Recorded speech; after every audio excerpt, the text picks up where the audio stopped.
It's my pleasure to welcome Robert Landori to the show. He is the author of Havana Harvest, and today we are going to talk about the sort of secret world that is hidden from the view of most, and we'll talk about money laundering and offshore banking and all sorts of interesting stuff. Robert, welcome. Thank you for having me on your show. My pleasure. So tell us a little bit about your background, if you would. I know that you worked in the Cayman Islands, and you've done all sorts of interesting stuff. Well, my life has been a bit of a, how should I put it, a mouvementé, as they say in French. There was a lot of action in it. I live in Canada. I was a public accountant, and as such, I was in the Cayman Islands for a while as a bankruptcy trustee liquidating Cayman Island banks. Naturally, everybody who talks to me today wants to know about how much money is hidden in the Cayman Islands. They want to know whether there are any presidents of the United States or any other members of the administration who have hidden money. They want to know whether there are any top-notch executives who have monies hidden there. They want to know what the percentage of Hollywood celebrities have money out there. Then they ask me whether there are any rulers, such as,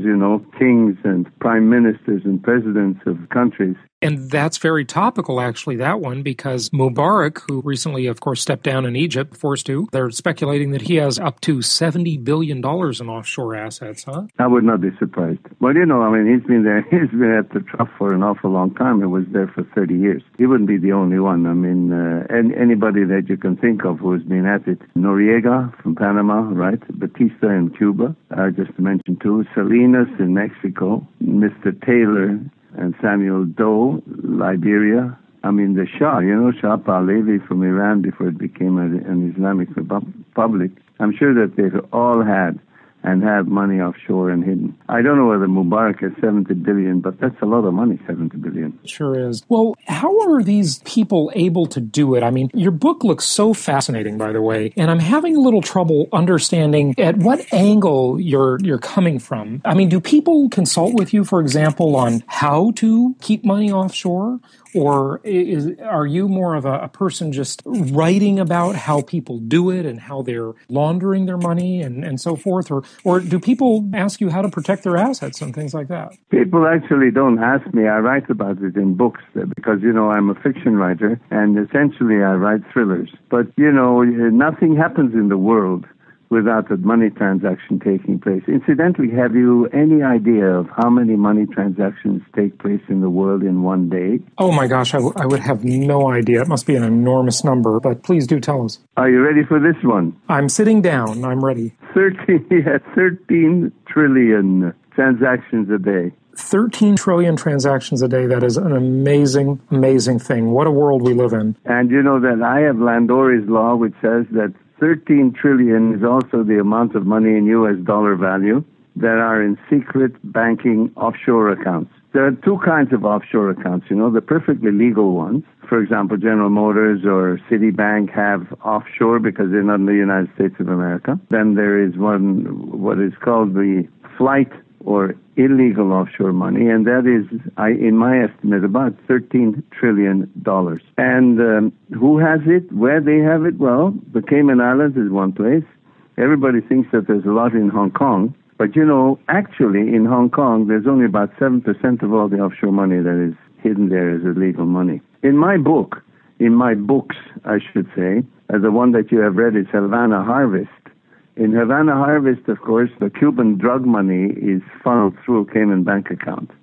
In my other book, which appeared about a month ago, which is called Fatal Greed, there is a whole series of money transactions, which is very interesting for people who read because it's kind of sophisticated. The guy manages to get his money offshore with gold bars, and he manages also to do what is known as an offshore IPO. I don't know how familiar you are with IPOs. I am, but before I ask you about the offshore IPO idea, how does he get his gold offshore? Does he doesn't take it on an airplane through TSA, I assume, right? I think if I went through TSA on a boat. Yeah, he takes it on a boat. They're not checking security? He's got his own boat? Exactly. I see. He gets his own boat. He puts it in a hidden place in his boat and sails away. I mean, who's going to know? Nobody knows. I mean, theoretically speaking, right? You get on your boat here in Montreal, where I live. You go down the intercoastal waterway out into the Caribbean, sail around Bahamas, and you either drop it off there or you go to the Cayman Islands. The problem is, of course, that you can't walk into a bank with 4 kilos or 400 kilos of gold without somebody knowing who you are. So you have to make arrangements in advance. But that's possible. That's just one way. I mean, there are many ways. Well, tell us a little bit about the offshore IPO. Well, the offshore IPO goes like this. A company like Google goes public, right? They announce it way, way ahead of time, and everybody wants to get an allotment. An allotment of shares because they know that when the initial public offering hits the street, the value of the shares will go up rapidly in the first few days. So it's hard to get so-called allotments. Somebody who has an in organizes an allotment for an offshore account with an offshore broker, a stockbroker. They buy the shares that are allotted, the shares go up, they sell the shares, and the profit stays offshore. Done deal. This was done many, many times and often when the IPO craze was still operational. Right, right. And a lot of people use these international business corporations or IBCs to grow wealth offshore. But the prime motivation for doing it is either what? It's to evade taxes or legally grow money outside of your country and report it on your taxes, or hide assets from creditors, lawsuits, litigation, so forth. Or all of the above. I mean, one of the typical things is, when there's a messy divorce, one of the parties always tries to move their money out of the jurisdiction in which they live. And of course, they put it offshore and then they bring it back again. I mean, there's nothing illegal about that, except that it's not really fair play. Well, so who do you find doing this? I mean, is this for the super wealthy? Is it for the regular middle class person that's doing it? I think nowadays more and more people are really becoming aware of this, and they're starting to look at options like this. They're afraid of litigation in the U.S. or Canada, but the U.S. is of course worse. Canada is getting tough. Look, this whole thing started. The so-called offshore or secret accounts started in Switzerland in the 30s when Hitler came to power and the Jews of Germany had to go somewhere to keep their money safe. So they migrated to Zurich and they deposited their money and opened what was called a numbered account. It didn't have a name and it didn't have a nationality. All it had was a number. All you had to do is to have a numbered account. If you knew the number, you could access it. If you didn't know the number, you couldn't. That's how it started. And then, of course, it became fashionable. And the driver, the initial major driver was tax avoidance, to put it mildly. It's actually called tax evasion. Yeah, maybe evasion more seriously, but mildly, yes, sir. That's right. And then, of course, there are other things that are perfectly legitimate. I mean, look, a large corporation that has business all over the world, right, can do what is known as transfer pricing. You buy your raw material, let's say, in France, and you sell it to yourself in your Argentinian factory. So you do what is known as transfer pricing. You determine that particular value, right? So some of it stays in a tax haven place, and you grow that tax-free. But when you import it back to where you live, you have to pay the tax. So that again is nothing illegal. Large U.S. banks have offshore accounts. Look, China has trillions of dollars invested in the United States, right? Mm-hmm. That's all offshore money to them because It's not in China. So by definition, it's very difficult to say this is offshore, this is not offshore. No, I understand that, but that's sort of the traditional or above-board way of doing it. In your book, though, you profile all sorts of interesting characters: Deputy Director of Counterterrorism and Counternarcotics with the CIA, a Brigadier General, a Cuban Deputy Minister of the Interior, your own friend, and Acting Director of the CIA, Miami Immigration Attorney, a Mossad officer. Wow, this is... I mean, what an international world. This is so fascinating. I tried to make it interesting, and I tried to make it international. I based the novel to which you refer, which is Havana Harvest, and which incidentally is out there both in paperback and in digital form. Havana Harvest was modeled, or I should say based on a very sad story of a Cuban general whom the Castro brothers accused of having done drugs and helping the Medellin cartel smuggle drugs into the United States through Cuban waters. And of course, many people believe that this was a frame-up because they wanted to get rid of him. His name was Arnaldo Ochoa. And, they tried him, they found him guilty, and they shot him 3 days after. And many people say that the reason why they did it because they wanted to get rid of him. Other people say that he really took the blame for everybody, including the Castro brothers, who knew that they were doing drugs in order to earn foreign currency. That was the basic story behind my book. I was so incensed by this because Ochoa, General Ochoa, was a very close friend of Raul Castro and Che Guevara, and it was a real double cross. So I fictionalized it, and I made him a hero, and that's why you have all of these people who indeed get involved in the story. And I have a Cuban general, and he's trying to be a decent guy, and he's trying to tell the U.S. what's going on, and everybody's after him. That's why there are so many high-ranking people. And I also indicate how treachery is rampant in these worlds of high combuggery. That's why you have a deputy director. You have a deputy director of the CIA who turns out to be spying for Castro. Tell us more about some of the adventures of this cast of characters. I mean, I didn't even get down to the Cuban army captain, British businessman, a coin dealer, Cuban minister of defense, etc. What are some of the things they encounter? I mean, this is a very treacherous world, as you mentioned. Yes. The British businessman was modeled on a Canadian businessman who started doing business just in Cuba, just as the revolution triumphed. And he began, let's call a spade, he began to smuggle goods that the United States didn't want Cuba to have. So he smuggled it into Cuba, and I modeled the character on this man. The deputy director of the CIA, quite frankly, I don't know any deputy directors of the CIA, but that's how I imagined them. Right. That's great. I love it. I've been to Langley. I saw the building. The commercial. I'm not a brain surgeon, but I stayed at the Holiday Inn. The Holiday Inn Express. Well, did you ever see that ad? Oh, many times. I think those are really funny. But the other one that I referred to, which is called Fatal Greed, I modeled that on a fellow who wouldn't give me my commission for having found him $20 million because he was in the blood business. But that's another story. You liked my book, did you? Oh, yeah. Fantastic. So can and should people be using offshore banking and so forth? Or is it really a dirty world where people are pulling scams and getting ripped off? Or is it a legitimate thing for a regular person? I mean, you gave the examples of large global corporations. Of course they're doing it. But some people, you see, some people who have a son that's studying offshore have to have an offshore account in order to pay the guy's tuition fee. If you have a son, for the sake of argument, who's at the University of Bologna in Italy, right? You want to establish a so-called offshore account, and you're not going to establish it in Italy. You're going to go to Zurich, and you have an offshore account, and you're going to pay his study fees and his food, etc., bills from there. So that's a perfectly legitimate thing. And there are many, many reasons for many, many people who are perfectly normal, ordinary, honest citizens who can have offshore accounts. You can have a trading company, and you can direct money much easier from an offshore place if you're buying a lot of goods from China, for example.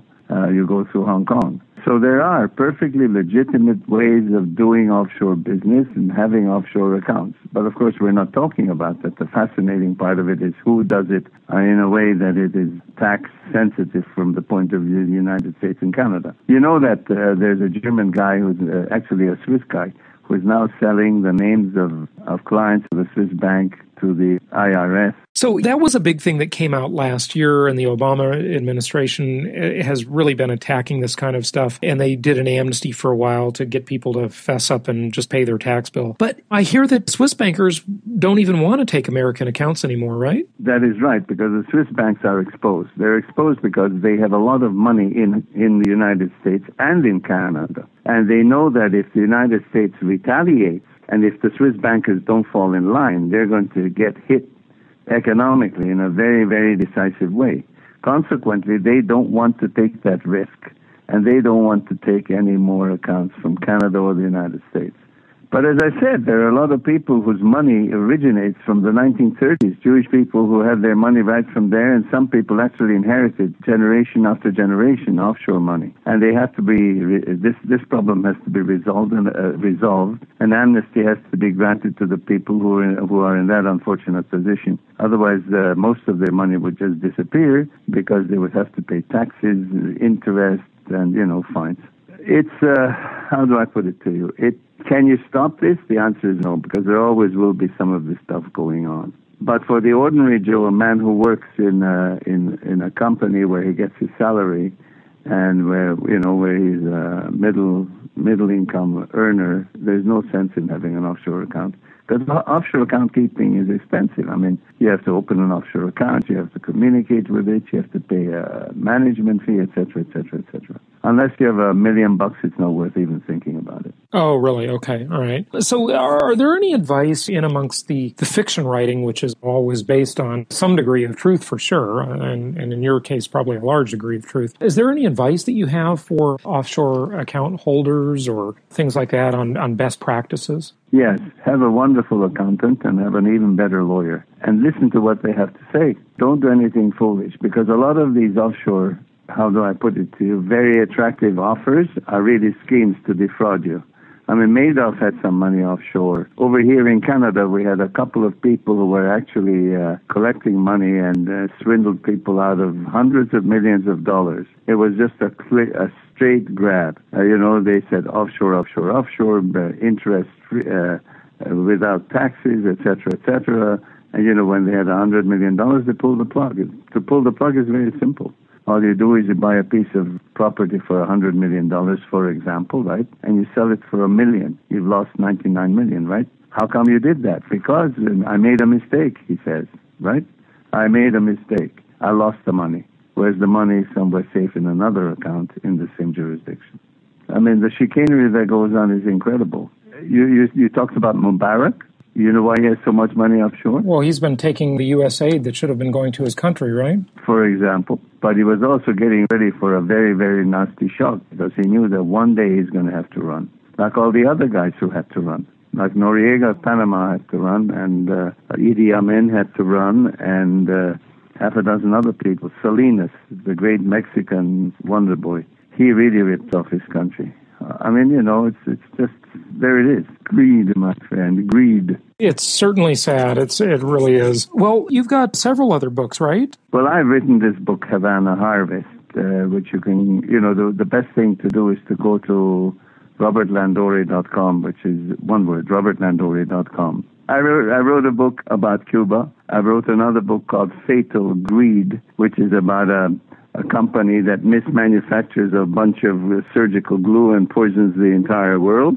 I wrote another one. I'm in the process of writing a book which is a continuation of this particular book that I just mentioned, called Mayhem on the Danube. And before that, I wrote a book which was called Tacho's Money. Tacho, by the way, was Anastasio Somoza, who was the dictator of Nicaragua. And this fella stole $40 million from the CIA, and the CIA stole it back. Well, it's good that the CIA stole it back, I guess, huh? Yeah, it was good. Actually, everybody knocks the CIA. They're not that bad. They're not that bad. They're a necessary evil. Everybody has a CIA. Robert, do you think we'll see a movie out of any of your books in the near future? This seems like a recipe for a Bourne Identity movie or something interesting, a James Bond movie. Well, listen, tell you what. I'll give you a commission if you find me someone who wants to do a film, because they're all filmable. You see, I think in pictures. Consequently, I write in pictures. And therefore, all the scenes are pictures or movies. My books are very, very good as a subject or basis of a movie. But so far, nobody's breaking down the doors. But wait, soon, as soon as Havana Harvest becomes a bestseller. Now you sent me a review copy of Havana Harvest. Is it out in the stores yet? Havana Harvest is out and has been out since the 1st of September. So people can get it on Amazon.com and all of the other usual places. Right. And they can, of course, get it on Kindle because it's on Kindle as well as in paperback. Fantastic. Yeah, Kindle is so convenient. And Fatal Greed is also out on Amazon in digital form. So if the people really want to have a complete picture of the chicanery that goes on in offshore accounts, let them buy both books. They're big hits. I mean, it's very expensive on the pocketbook. One of them, I think, costs $11, and the other one costs $10. Well, as long as we can use our offshore accounts to purchase, it should be good, right? I love you. That was a good one. Well, Robert, what else would you like people to know about this intriguing world, just in wrapping things up here? Stay away from it. If you don't have the stomach to take risk, stay away from it because it can really, really bite you in the back. I mean, you go offshore, first of all, you run the risk of being fleeced, and or Uncle Sam or Canada will get after you, and they'll take all your money away anyway.